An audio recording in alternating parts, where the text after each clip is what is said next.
Timekeeping mode menunjukkan jam 9.51 malam. Untuk tetapan jam paling tepat, boleh follow jam pada phone 8.51. Jam pada phone memang paling tepat sebab menggunakan jam atom, iaitu jam paling tepat di dunia. Compare dengan jam pada paparan jam ini menggunakan quartz movement, yang mana untuk jam G-Shock dia ada accuracy plus minus 15 second per month. Kalau untuk sehari, lebih kurang dalam 0.5 cm. Maksudnya, selepas 3 bulan, anda akan dapati mungkin ada delay ataupun jam tu cepat sedikit bila compare dengan jam pada phone.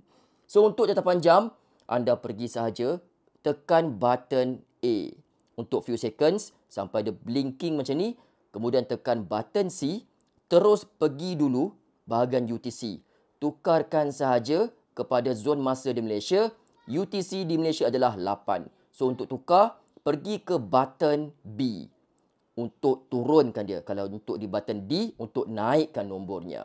Tekan button B sampai 8. Kemudian kita boleh set terus tekan button A.